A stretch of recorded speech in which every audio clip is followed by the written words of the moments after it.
Hi everyone, welcome to back with nursing classes. तो आज हम डिस्कस करने वाले हैं डियर पार्ट थर्ड आरआरबी का पेपर हम सॉल्व करवा रहे थे, जिसमें से आप लोग का बहुत ही इम्पोर्टेंट रहने वाले हैं आप लोग के लिए। और ये आपकी है पार्ट थर्ड। ठीक है, पार्ट सेकंड मैंने ऑलरेडी अपलोड कर दिया है, ये आपकी पार्ट थर्ड है। ठीक है, तो आइए हम स्टार्ट करते हैं, पहला क्वेश्चन की ओर मूव करते हैं। 30 नंबर तक मैंने सॉल्व करवा दिया था और आप लोग को कमेंट बॉक्स में कमेंट करने के लिए कहा जाता है ये लास्ट क्वेश्चन का आंसर।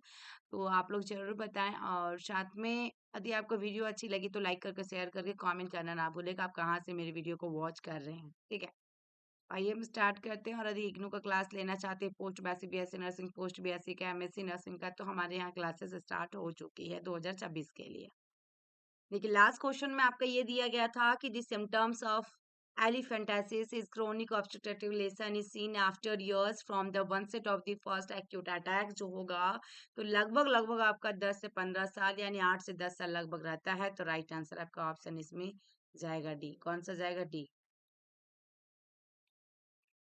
नेक्स्ट क्वेश्चन देखिएगा, आज का जो पहला क्वेश्चन है dear, woman who is in labour pain. क्या है? Woman who is in labour pain. Labour pain हो रहा है फीमेल को। In that cases for water refers to. In that cases for water. In that case for waters refer to. तो for water जो दिया गया amniotic fluid से related है dear, ठीक है। तो यहाँ पे यदि आप समझेंगे for waters, तो amniotic fluid that leaks before the labor pains, ठीक है ना। जैसे ही स्टार्ट होगा लेबर पेन तो हमारा amniotic fluids क्या होगा? लीक होना स्टार्ट हो जाता है। तो ये आपकी राइट आंसर हुआ। नेक्स्ट क्वेश्चन देखिएगा 32 में कि mental hygiene primarily refers to. Mental hygiene जो है फर्स्ट टाइम जो रेफर किया जाएगा प्राइमरी पहले, तो देखिएगा cleanness of mental health facilities. B में practice and study of maintaining and promoting mental health. C में the treatment of diagnosed mental disorder. और डी में personal hygiene habits during psychiatric treatment. तो यहाँ पे right answer the practice and study of maintaining and promoting mental health. Next question है the morphology of reversible cell injury seen includes. Morphology of reversible cell injury हो रहा है, scene includes किसमें देखने को मिलेगा? तो हाइड्रोफिक चेंज। क्या होगा इसमें डियर? हाइड्रोफिक चेंज। यदि आप थ्योरी क्लासेस लेते हैं और एक लाइन बाय लाइन पढ़ते हैं, डिप से पढ़ते रहिए, तो कोई भी एग्जाम निकालने में आपको रोक नहीं सकता है। आपको एमसीक्यूज पे ज्यादा फोकस नहीं करना है, प्रीवियस पेपर देखना है और अपने थ्योरी पे फोकस करना है। बस ये दिमाग में रख लीजिए डियर, जो भी इधर उधर की बातें जो करते हैं सच्चाई कभी कोई बताते नहीं है। ठीक है, तो आपको अपनी थ्योरी पे फोकस करना है।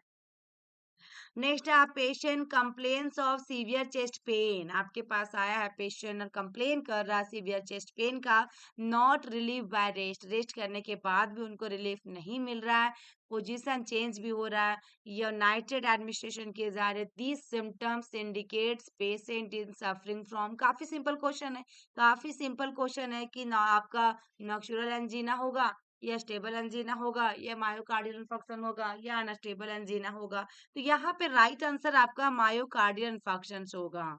नेक्स्ट क्वेश्चन 35 में देखिएगा, 4 individuals with mental retardations during play therapy the nurses should consider. During play therapy the nurses should consider। तो देखिएगा tailoring play task according to intellectual level, या using complex and abstract play material, या focusing on cognitive development, या फिर आपका इन ignoring, ठीक है ना, इग्नोर करना इंडिविजुअल डिफरेंसेस। तो यहाँ पे mental retardation, individual mental retardation की बात की गई है। During play therapy the nurses should consider. तो राइट आंसर होगा tailoring play task according to intellectual level. Next question है which of the following is not a recognized risk factor for the development of renal carcinoma. देखिए question में कितना अच्छा पूछा है कि हमारी देखिएगा नोट या recognise risk factor for the development of renal carcinoma. तो यहाँ पे हीमोडायलिसिस होगा। क्या होगा? हीमोडायलिसिस राइट आंसर होगा।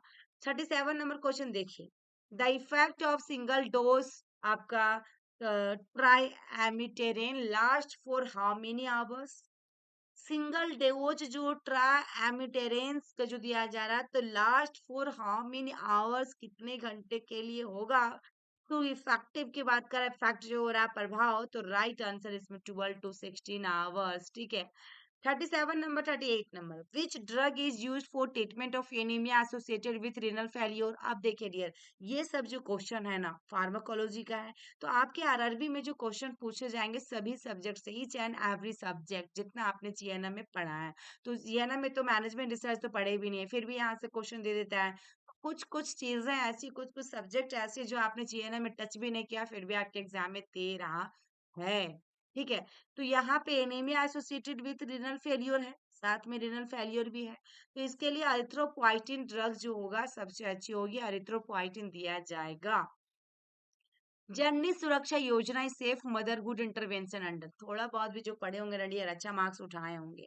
जेएसवाई के बारे में पूछा, जेएसवाई एनआरएचएम के द्वारा, नेशनल रूरल हेल्थ मिशन के द्वारा आपका ये मदरहुड यानी मदर्स को दी जाती है जेएसवाई, जो कि आपका कुछ पेमेंट किया जाता है उनको 1400 रुपीज या फिर 1000 रुपीज, जैसे हॉस्पिटल में हुआ तो डिस्ट्रिक्ट हॉस्पिटल में।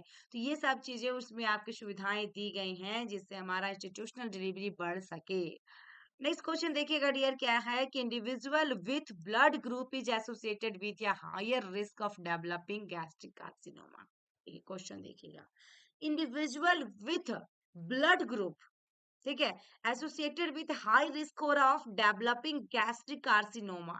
तो type A B, type O, type A, type B. तो यहाँ पे ब्लड ग्रुप की बात किया था और टाइप बी वाला होगा डियर, क्या होगा, टाइप बी वाला होगा। Next question, which assessment tool is commonly used to document family genetic history, family genetic history. तो यहाँ पे ग्रोथ, आपका परसेंटाइल चार्ट या मेडिकल रिकॉर्ड रिव्यू या फिर देखिएगा पेडिग्री चार्ट या डेवलपमेंटल माइलस्टोन चार्ट। तो इसमें राइट आंसर ऑप्शन हट जाएगा, पेडिग्री चार्ट होगा। 42, the purpose of performing the arthrocentesis is, purpose of performing the arthrocentesis, इसमें आपका सिनोवाइल फ्लूइड एनालिसिस होगा, ऑप्शन फर्स्ट जाएगा। 43 में देखिएगा, which of the following is the best method to ensure health messages reach people with hearing impairments. Best method ensure करने के लिए कह रहा है क्वेश्चन में, हेल्थ मैसेजेस के बारे में कि रिच पीपल यानी ज्यादा से ज्यादा तक पहुंचे reach people with hearing impairments. तो इसमें visual materials with clear illustrations होगा, तो राइट आंसर ऑप्शन सेकेंड होगा। 44 में, in burns the associated tissue damage with greatest destructions occur in, greatest destructions occurs in, तो जोन कोagulations होगा, जोन ऑफ हाइपरमिया होगा, जोन ऑफ हाइपर परफ्यूजन होगा, zone of stasis होगा। तो इसमें राइट आंसर आपका जोन ऑफ कोagulation होगा। नेक्स्ट देखिए, 15 क्वेश्चन एक दिन में मिल रहा है आप लोग को, तो आज 45 तक देंगे ही। In which conditions collar slings is applied at first aid measures before shifting the patient to hospitals? Fracture lower arm, fracture spine, fracture upper arm, fracture upper leg।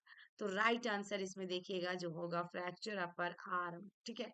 I hope की वीडियो अच्छी लगी हो रही है, short में देखिए, अच्छे में देखिए, कम समय में ज्यादा क्वेश्चन सॉल्व कीजिए, बस यही मैं सोचती हूँ। और इसके एंड होने के बाद मैं हर सब्जेक्ट का इंपॉर्टेंट पेपर लेकर आऊंगी, क्वेश्चन लेकर आऊंगी आप लोग के लिए, जितने भी परमानेंट एग्जाम हो, जैसे बिहार का हुआ है, तो ये सब पेपर को भी आपको देखने से डियर काफी मदद मिलेगी। Thank you, bye bye.